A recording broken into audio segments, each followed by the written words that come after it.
Halo sob, Nikola Saputra di sini. Ini ada situ jangan ketawa.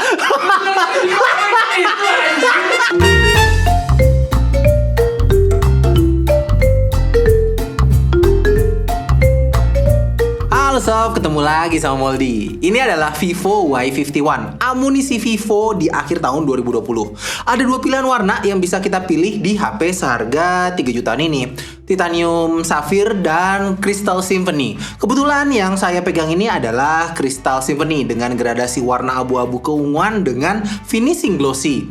Satu lagi yang Titanium Sapphire itu tuh warnanya gradasi dari warna biru ke abu-abuan dengan finishing matte yang modern. Saya melihat ada perbedaan dari box-box HP mereka sebelumnya. Kalau ini box HP mereka tuh terlihat lebih elegan dengan perpaduan warna biru dan putih.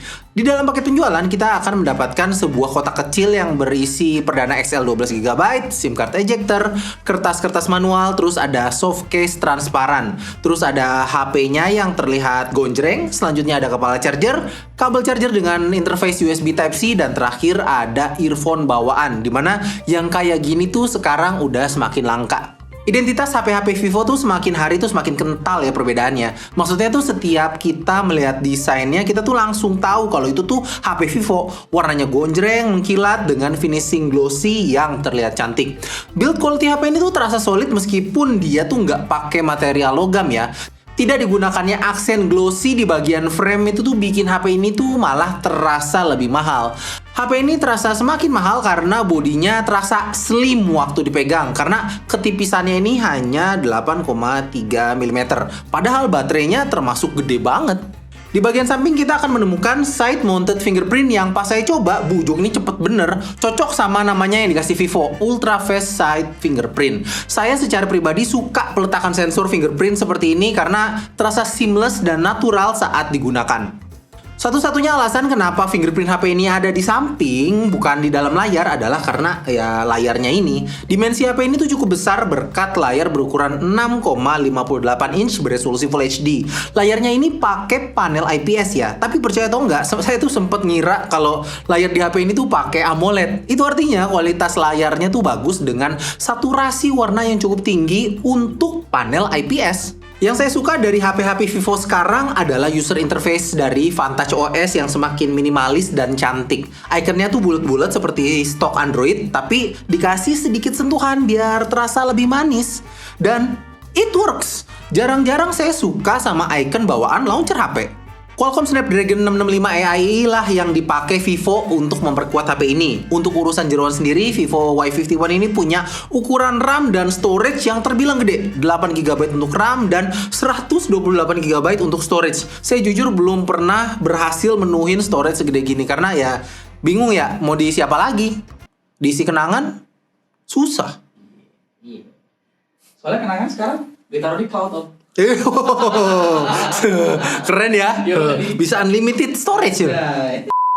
Udah mas storage-nya gede, kita tuh juga masih akan nemuin slot microSD yang juga dedicated dan expandable up to 1TB. Alhasil kita bebas menggunakan 2 slot SIM sekaligus tanpa mengorbankan slot microSD.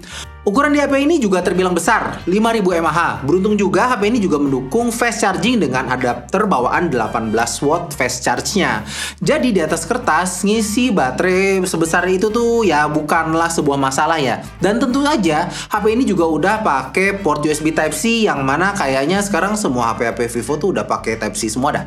Vivo Y51 ini juga punya fitur yang namanya Audio Booster. Fitur ini tuh bikin suara yang keluar dari HP ini tuh makin kenceng ya. Suara yang keluar juga terdengar jernih dan nggak pecah walau volumenya tuh udah dimentokin. Terakhir soal kamera, desain kamera HP ini tuh sekarang khas banget ya. Sekilas lihat kita kayak langsung tahu kalau ini tuh Vivo gitu. Posisi triple kameranya unik dengan kamera utama berukuran besar di bagian atas. Beberapa foto yang saya ambil juga terlihat cukup bagus, terutama dalam kondisi cukup cahaya. Saya belum bisa bicara banyak soal hasil kameranya karena ya perlu diajak jalan-jalan dulu biar tahu apakah kamera di HP ini tuh asik diajak untuk point and shoot apa enggak. Berikut beberapa sampel foto yang saya ambil pakai HP ini.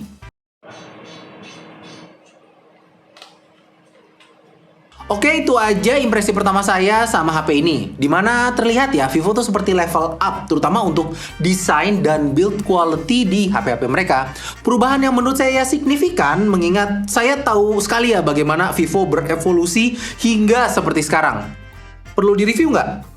Kalau like video ini tuh sampai 5.000, saya akan review si HP ini. Jadi ya, klik tombol like kalau misalnya sobat suka sama video ini, dan kita akan ketemu lagi di video yang lainnya. Mau lihat?